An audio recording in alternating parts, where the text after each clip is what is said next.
হ্যাঁ, এখন আমরা এক্সাম্পল 2 এবং আসলে এটাই আসবে, নর্মালি এই অঙ্কটাই বেশি আসে। এক্সাম্পল 2 খুবই ইন্টারেস্টিং একটা অঙ্ক। What is the maximum length of in kilometre for a single phase transmission line?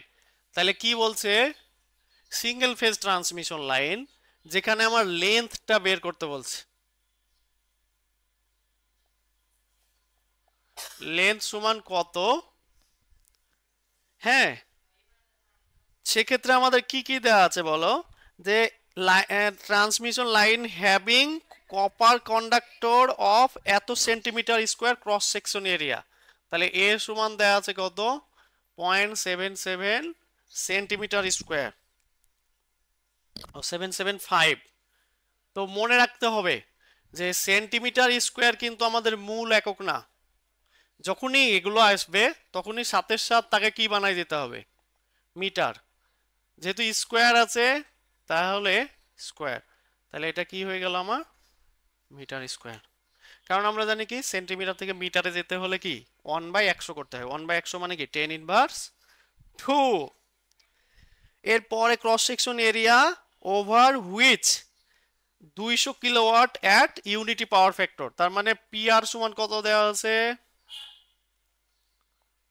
200 kilowatt. R cos theta আর সমান কত, 1, কারণ ইউনিটি পাওয়ার ফ্যাক্টর বলা হচ্ছে। অ্যাট 3300 ভোল্ট, তাহলে ভি আর সমান কত, 3300 ভোল্ট। হ্যাঁ, আর to be delivered the efficiency of transmission is 90%, take specific resistance কত,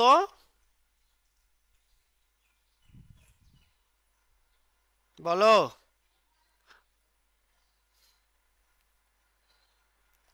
single phase transmission line having, আচ্ছা আমি বলে দিচ্ছি,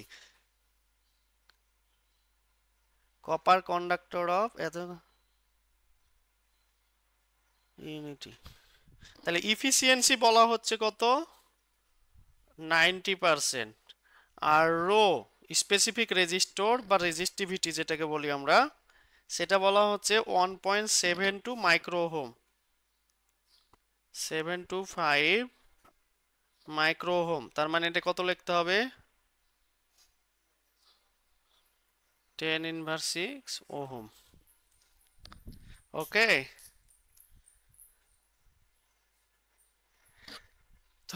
এই হলো আমাদের অঙ্ক। অঙ্কে এই ডাটাগুলোর উপর ভিত্তি করে আমাদের ওই লাইনটার লেন্থ বের করতে হবে। অর্থাৎ এই যে আমাদের ট্রান্সমিশন লাইন, এটা লেন্থ বের করতে হবে। হ্যাঁ, এটা কোন ফেজ, সিঙ্গেল ফেজ না থ্রি ফেজ, সিঙ্গেল ফেজ। কিন্তু যেহেতু এখানে কন্ডাক্টরের বলা হচ্ছে, এই এরিয়াটা কার বলা হচ্ছে, হ্যাঁ, তার মানে এখানে একটা কন্ডাক্টর নাকি দুইটা কন্ডাক্টরকে মিন করা হচ্ছে, একটা কন্ডাক্টরকে। এই যে এই এরিয়াটা, এটা কিন্তু একটা কন্ডাক্টর, কিন্তু সিঙ্গেল ফেজে কয়টা কন্ডাক্টর থাকবে, হ্যাঁ। সিমিলারলি দেখো এখানে যে রোটা দেওয়া হয়েছে, এটা একটা কন্ডাক্টরের না দুইটা কন্ডাক্টরের, একটা কন্ডাক্টরের। তার মানে আমাদের যেহেতু এখানে আলাদা আলাদা কন্ডাক্টর বলছে, তাহলে এখান থেকে যে রেজিস্ট্যান্সটা বের হবে সেটা R1 না আর, এখানে কিন্তু R1 হবে, রো L/A। কারণ এই রোটা দেওয়া আছে একটা কন্ডাক্টরের, এটাও দেওয়া আছে একটা কন্ডাক্টরের। বুঝেছো ব্যাপারটা সবাই ক্লিয়ারলি? এ বুঝুনি? এখানে এ, এ কি এভাবে বলা হবে যে দুইটা কন্ডাক্টরের ক্রস সেকশন এরিয়া, এভাবে কি কোনোদিন বলা হয়, শুনেছো? আরে একটা এরিয়া বললাম যে 10 মিটার স্কোয়ার, এটা কি দুইটা এরিয়াকে একসাথে মিন করে কখনো? অবশ্যই একটা জিনিসের এরিয়াকে মিন করে। হ্যাঁ, তো যে কারণে এখানে যেহেতু এটা দেওয়া আছে, এটা তার মানে কয়টা কন্ডাক্টরের, একটা কন্ডাক্টর এরিয়া দেওয়া আছে, বাট আমার হবে কয়টা কন্ডাক্টর সিঙ্গেল ফেজে, দুইটা। তার মানে আমার এখানে, হ্যাঁ, এল যদি পেতে চাই তাহলে এ R1/ρ, তাই কি না ভাই সকল? দেখো এর মান দেয়া আছে, রোর মান দেয়া আছে, শুধুমাত্র R1 এর যদি মান পেয়ে যায় তাহলে কি হবে, আমাদের লেন্থ বের হয়ে যাবে। তাহলে ইফিসিয়েন্সি সমান আমরা কি জানি,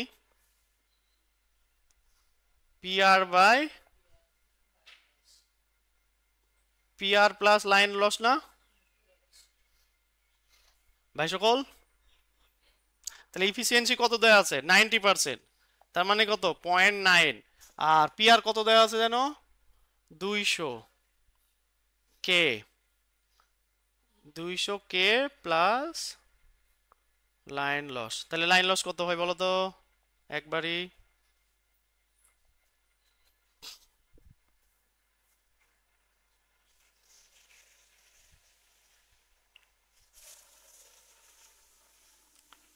বাইশশো না 22,022, 22,222 না, এত লাইন লস,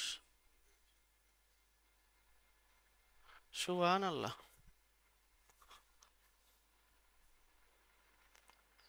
হয়নি, না না এই যে এখানে 9.9 করে দিলাম যে, 22,222 না। আমাদের এখানে রেজিস্ট্যান্স বা এই যে লেন্থ বা রেজিস্টিভিটি এগুলা কয়টা লাইন, কয়টা কন্ডাক্টরের জন্য, একটা না দুইটা, একটা। তাহলে এক, হ্যাঁ, প্রতিটা কন্ডাক্টর যদি দেওয়া থাকে তাহলে সেক্ষেত্রে লাইন লসটা কি হয়ে যায়, 2IR1 ইন্টু IR স্কোয়ার হয় না, সমান সমান 22। তাহলে R1 সমান কি হয়, 2 ভাগ 2 ইন্টু IR স্কোয়ার। এটা হয় না, হয় না?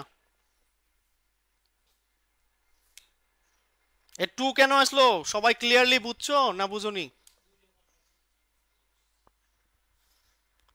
কারণ সিঙ্গেল ফেজ হলেও আমার কন্ডাক্টর কয়টা থাকবে, ফেজের জন্য একটা, আবার মানে ব্যাক আসা পথের জন্য আর একটা, একটা লাইন দিয়ে যাবে পাওয়ারটা, তার একটা পথ দিয়ে আসতে হবে। এরা বুঝেই না। এখন আমাকে আগে বারবার এই জিনিসটা ভুল করছি, এখান থেকে কিন্তু এখন আইআরটা বের করতে হবে, ভিআর। তাহলে আইআর সমান কত হবে, 200 কে বা 3300 ইন্টু 1, আইআরটা কত হয়, 6.06। এত কম? এখানে 200 কে আছে। আমার তো 60.6 আসছে, 60 আসছে, সেটাই 60.6। বলছি, 60 পয়েন্ট।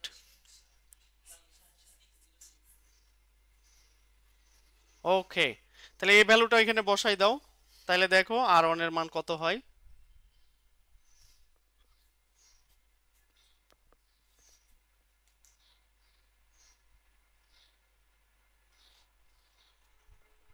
কত,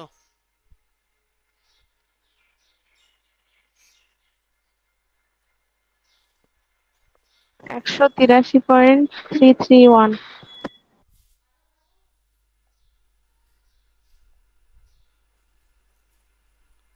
ওহম। এবার আমাদের ফাইনাল কনক্লুশনে কাছাকাছি চলে আসছে।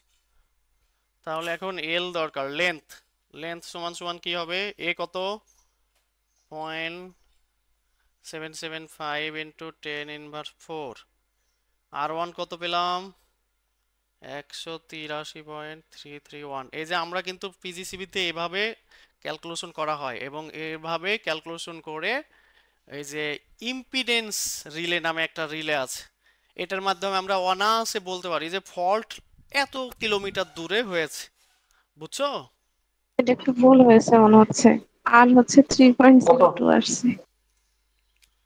3,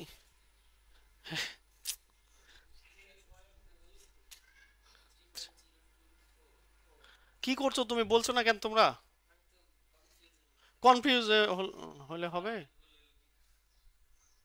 হ্যাঁ, তারপরে এটা কত, 1.725 ইন্টু 10^6 তাহলে কত হয় বলো, লেন্থ কত? লেন্থ তো অনেক হয়ে যাবে, কিলোমিটারে হয়ে যাচ্ছে। এটা হবে কত? 13.6 কিলোমিটার অ্যান্সার। আচ্ছা, এখানে আমাদের একটু ভুল হচ্ছে, সেটা হলো কি যে আমাদের এই যে রেজিস্টিভিটি বা স্পেসিফিক রেজিস্ট্যান্সের মানটা 1.725 মাইক্রো ওহম সেন্টিমিটারে দেওয়া আছে। সেন্টিমিটারটা বইয়ের সে একবারে নিচ অংশে লেখা আছে, তো চোখে পড়ে নাই।